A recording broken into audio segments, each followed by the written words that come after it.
The Very Wobbly Christmas, and it's being read by me, Sarah Naish. And me, Rosie Jefferies.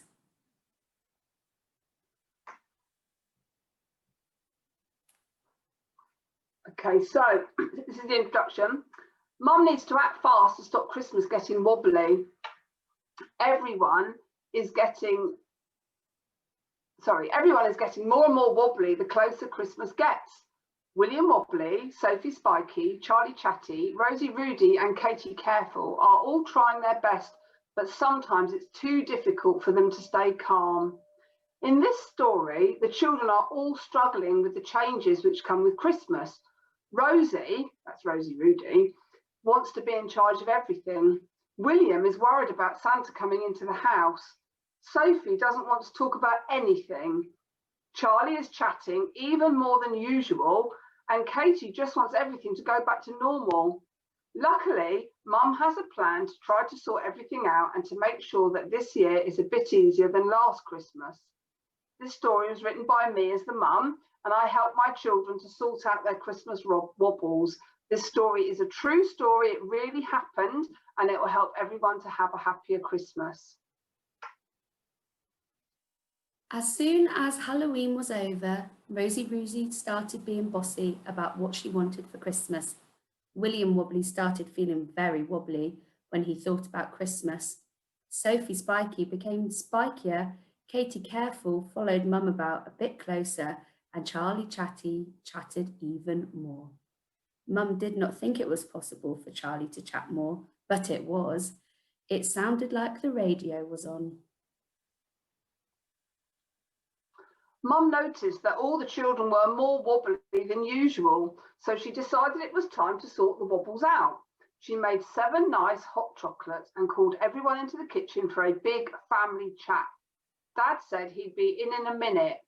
The children and Mum all sat at the table. William had big saucer eyes because he was worried he might be in trouble. Luckily, Mum started off by saying, "Now, no one is in trouble, but I thought it was time to have a little chat about Christmas." Straight away, Rosie Rudy started speaking loudly in a rude voice, saying what she wanted for Christmas and telling Mum she had written a list. Mum said, "It's not about the list or what you're having for Christmas. I have decided that we need to remember what happened last Christmas so we can make sure that we have a nicer Christmas this year." Sophie Spiky said that she had to go and do a very busy thing. Mum said that Sophie needed to stay at the table and to drink her hot chocolate while they made plans together.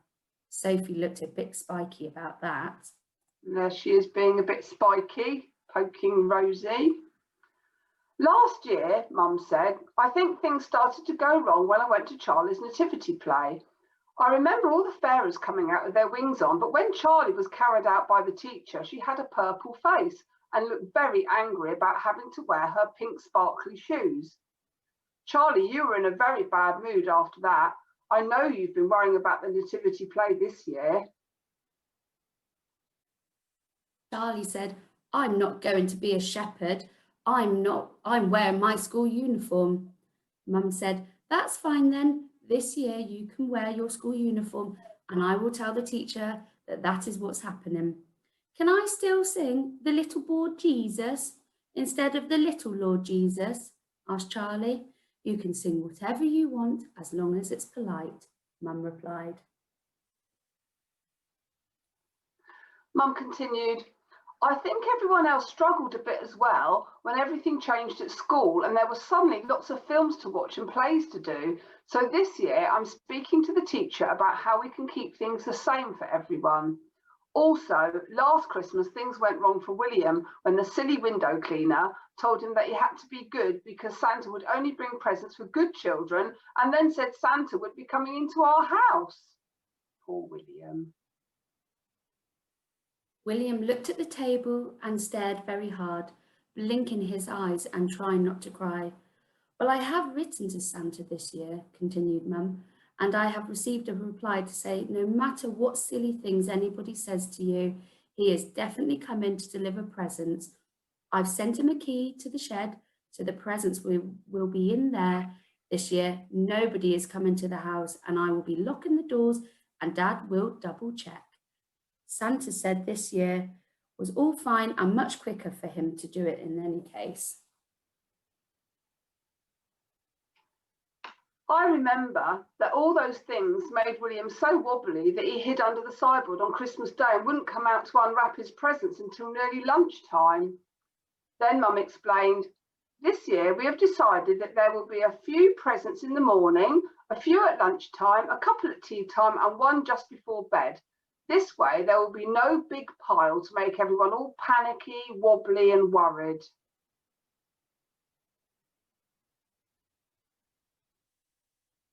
Rosie Rudy looked a bit cross about this and said, I like having an enormous pile of presents. If everyone can't cope with it, I will just open everyone's for them. Mum said, that won't be necessary, Rosie, but thank you for your kind thoughts. I did like that idea of opening everyone's presents. Yes, I remember. Mum remembered, last year you all got scooters because that's what you'd all asked for. In fact, you asked for them lots and lots of times. My ears nearly fell off hearing about scooters. All the children started feeling a bit itchy and squirmy when they remembered the scooter incident. I know you have probably all forgotten now, said Mum, but by lunchtime on Christmas Day, all the scooters were broken after they had been thrown down the steps when you had a scooter throwing competition. I think this happened because the wobbly part of your brain was worried that you feel you didn't deserve nice things and needed to remind them that you still all feel wobbly inside, especially at Christmas. The children all concentrated hard on their hot chocolates. And in that picture behind the writing, you can see the children all throwing their scooters down the steps. Well, this year, I've decided that whatever you get will be chosen especially for you by me and will be the right thing for you. We will not be looking at lots of lists of presents or concentrating on one very important present. Charlie said, well, it was Katie who threw my scooter down the steps. I didn't even do anything. Katie looked a bit sad. Mum said it was very sad that the scooters had been broken, but no blaming or arguing was necessary, as she would be more careful this year and help everyone not to break things. Sophie Spikey whispered to Katie that Christmas had only been horrible because Rosie had eaten all the advent calendar chocolates and stolen all of the selection boxes too. Luckily, just before Katie started doing angry blaming and shouting, Mum said, I heard what you said, Sophie, and I think you meant to make Rosie and Katie have a little fight then. Sophie went all blotchy and hot. Can you see her face there in the picture? Anyway, said Mum, this year I will be using an advent calendar that Granny made with lots of pockets in.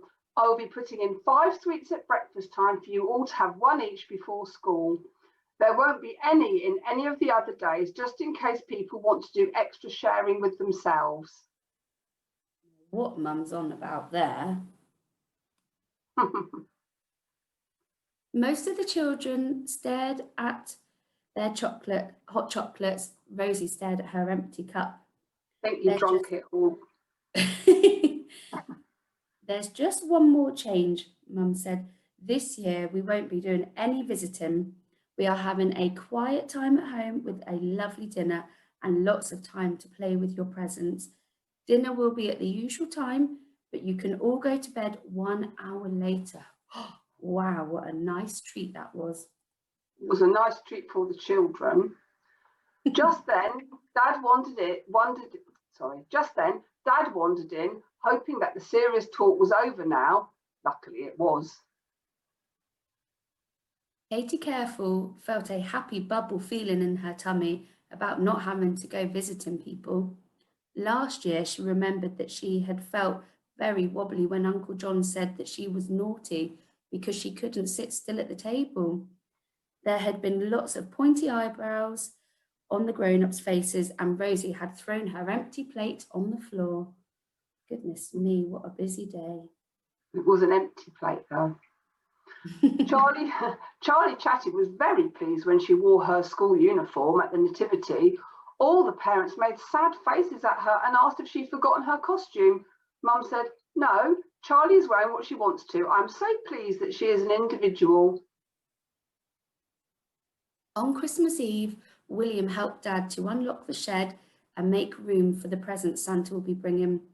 William was very happy Santa wasn't coming into the house, even if he was kind and magic. That Christmas, all the children were much less wobbly. Mum said she had had quite a nice time, even though there had been some arguing about who had the best presents. Dad said he had had a much better time this year, as he hadn't spent all day trying to fix broken scooters. The children all said it had been the best Christmas ever, but to be fair, they did say that every year. So these are the pictures of the children. On the top one, you can see with the scooters, you've got Sophie, then Katie, then Charlie, then William, and at the end, that's you, isn't it, Rosie? But you had a skateboard, to be fair. Yep. And that got broken too. Oh, yeah. Well, in the scooter throwing competition, I had to be the best, didn't I? So I trumped them with a skateboard. And in the bottom picture, you go on, Rosie, you say that one. Sorry, in the bottom there, you can see that's Katie on the left and William next to her, along with Charlie, Sophie and myself in our Christmas pajamas on Christmas Day, all looking nice and happy. Okay, so that's the end, and I thank you all very much for watching. I hope that you managed to have a nice Christmas. I know that sometimes Christmas can be a little bit tricky for children, and it can make us all a bit wobbly. It can even make mums and dads feel a bit wobbly Christmas time, and that's completely understandable, so don't worry about that. But just remember, it's just another day, and there will be nice presents, and it will all be okay.